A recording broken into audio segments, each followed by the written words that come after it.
It's a cloudy, rainy Sunday afternoon in Fond du Lac, Wisconsin. And I've done what I used to do as a child on Easter Sunday, and I've made my way to a local cemetery. I remember with fondness that as a child every year my mom and dad would wake my brothers and me up early on Easter Sunday morning before the sun was up. And we would assemble with our small congregation on top of a hill in the middle of town called the Hogback. And there was a small cemetery. And each year we would gather and we would read words of resurrection comfort. And then after the sun came up, we would sing together, "I know that my Redeemer lives." I know that my Redeemer lives. Over the last several weeks, as our city, our state, our country, and our world has been experiencing some of the most crazy times imaginable, those words, "I know that my Redeemer lives," have been on my heart and my mind constantly, as well as the story of the man who first spoke those words. Do you remember his story? The story of Job in the Bible?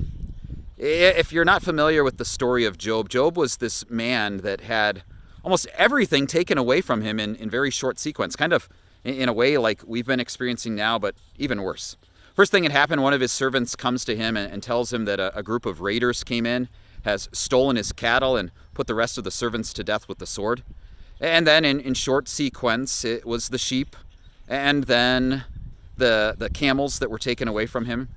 And finally, an additional servant comes and tells him that a great wind has swept in and has destroyed the house in which all of his children were having a party and celebrating. And all of them are dead.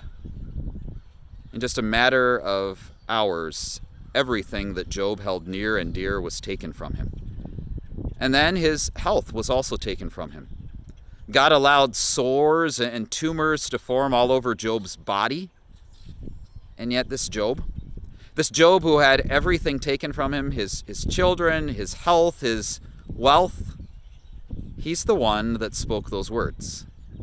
"I know that my Redeemer lives, and that in the end he will stand upon the earth. And when my skin and flesh have been destroyed, I myself will see him with my own eyes, I and not another. Oh, how my heart yearns for that day."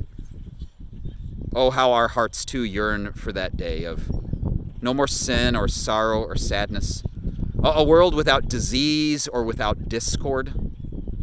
On this Easter Sunday afternoon, in a year in which so much has been taken from us, be reminded of what we still have, that we have a Redeemer who lives.